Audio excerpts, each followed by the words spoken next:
a lot of these Nigerian businesses are unfaithful Nigerian tailors with Instagram accounts, and that is so true because some of the I'm a big fan of supporting and patronizing our local Nigerian businesses. However, as much as I love them, there are challenges and issues that one experiences when buying Nigerian made, and in this video I'm going to be explaining some of them. I actively stopped buying Nigerian made goods for about a year now, and I'm going to be explaining some of the reasons why I stopped doing that. Let's just hop right in because I have a lot to say. Now, for those of you coming across my face for the first time, my name is Sarah Audu, aka Princess Audu. Thank you so much for stopping by, joining me in another video. Just a little bit of context for those of you who may not be familiar with me. I once upon a time actively promoted made in Nigerian brands. In fact, it was in my bio, one of the things that I stood by, and I went hard. Now, my first experience with actively buying Nigerian brands was when I bought a simple top from one of the brands that I over time came to come and love and still support till this day. Now, going after that, I wanted to try and support more Nigerian businesses, especially during that era where it was like support the Naira, buy Nigerian to grow the Naira. So I went hard. I bought shoes, I bought bags, I bought clothes. However, as someone who has shopped and patronized Nigerian brands for a bit of time, I can tell you that yes, it's important to support these businesses. However, there are a lot of issues.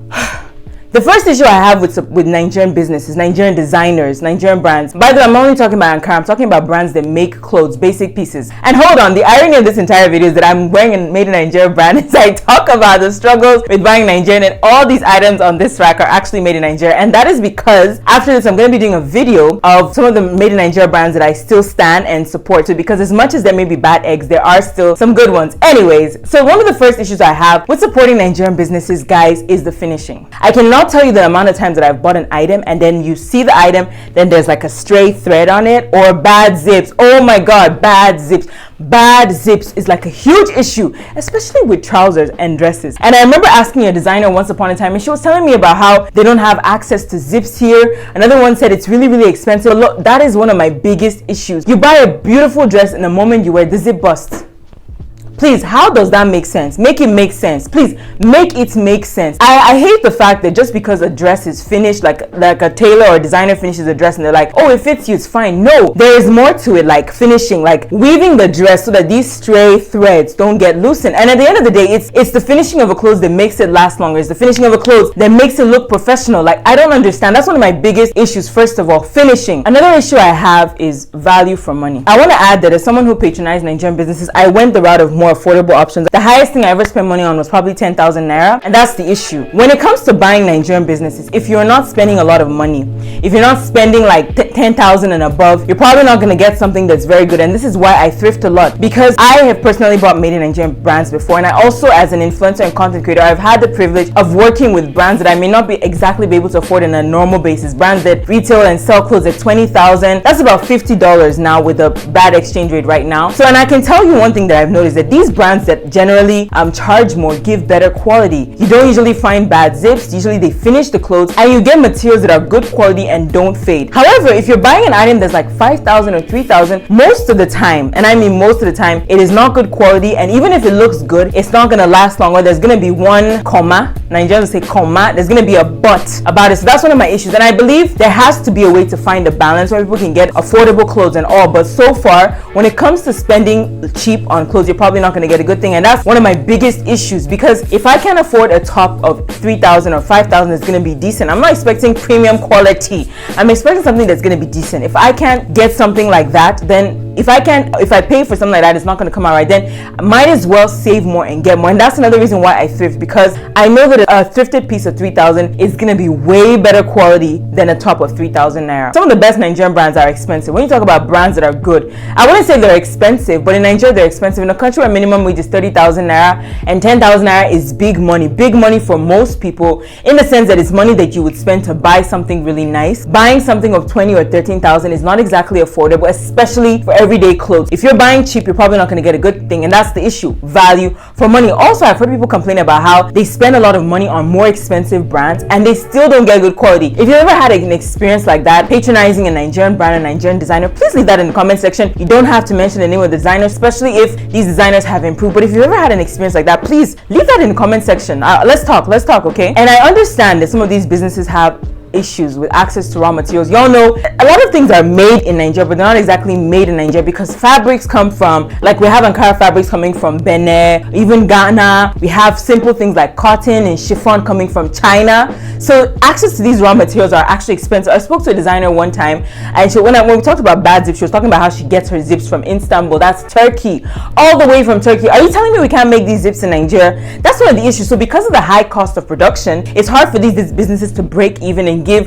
affordable and quality. While there have been some brands who have kind of gotten the hang of that and given like decent quality and affordable prices, for the most part, if you're buying cheap, expect bad quality. Okay, so very low value for money when you're buying Nigerian business, especially when it comes to cheap clothes.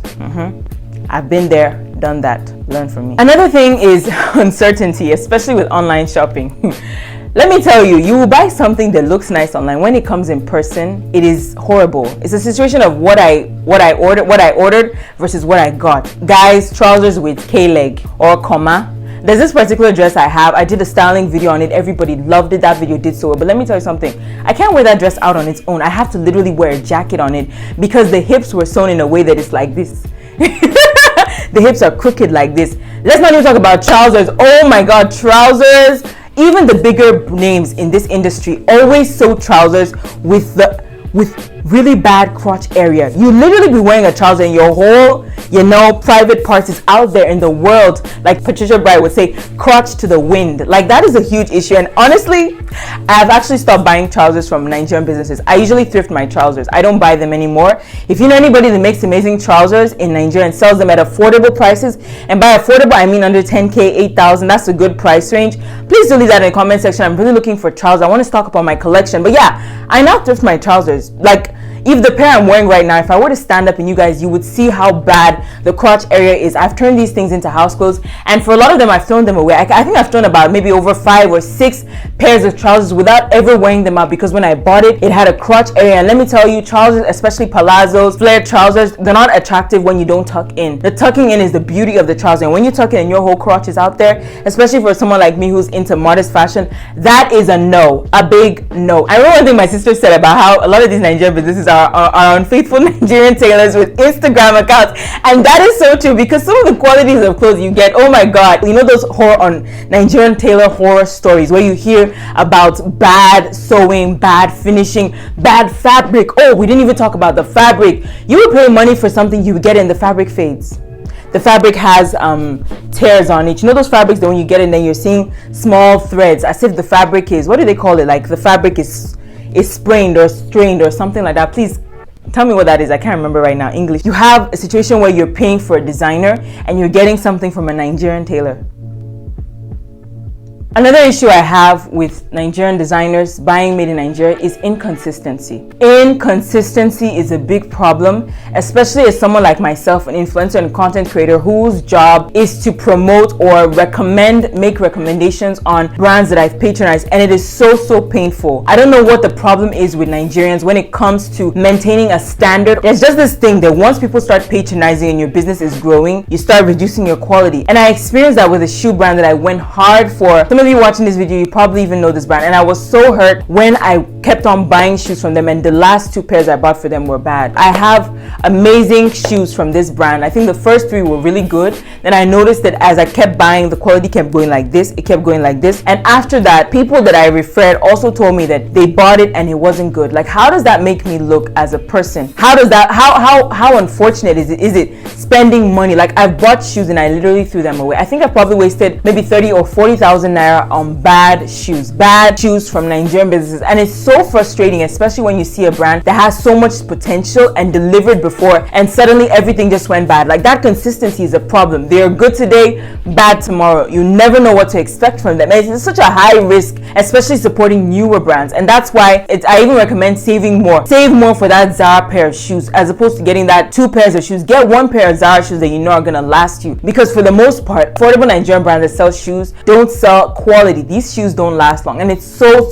unfortunate to see that. While some of them can get that slippers thing, when it comes to quality shoes, it is really hard to get quality shoes, guys, and I'm saying this with so much pain. And I've seen this also with clothing brands as well.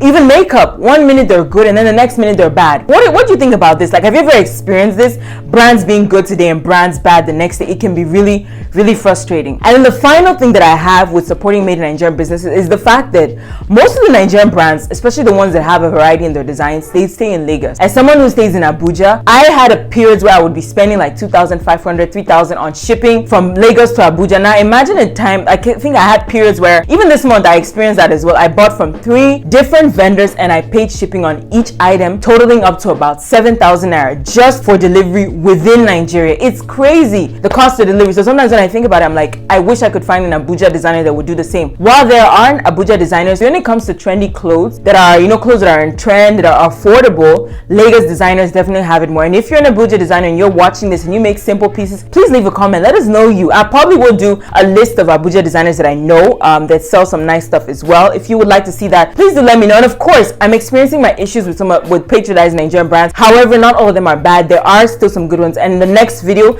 I'm going to be giving you guys a list of brands that I've patronized and brands that I think are doing really well, that are actually worth supporting. So those are some of the challenges that I faced and that a lot of people faced buying Nigerian. And it's not just me, because each time I would do a post on my stories, especially last year was when I quit. I bought a pair of shoes from a designer. It looked really good in picture. In real life, it was horrible. I never wore that shoe out and I couldn't give it to someone else because the heel was just so bad. And at that point, even when I ranted about trousers, I had people commenting, complaining about the same issue, having experienced the same thing. So what are your issues or challenges with supporting Nigerian brands, Nigerian designers? Have you ever experienced something like maybe buying a design and it looked good in picture and then bad in real life? Leave that in the comment section. Let's talk. Also, do you know any brand, Nigerian brand or designer that's doing amazing well? If you're a designer watching this, please leave that in the comment section. Let's spread the word about Nigerian designers that are worth patronizing. And I'm talking about affordable designers, because while we have Style Temple and the likes of them, their products are not affordable,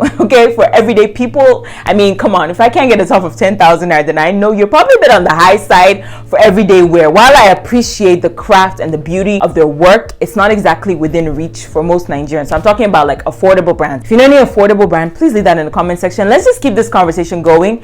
Thank you guys so much for watching this video. Be sure you give this video a thumbs up and subscribe to my channel. Let's hit 1,000 subscribers very, very soon. Thank you so much for watching. I will see you in my next video.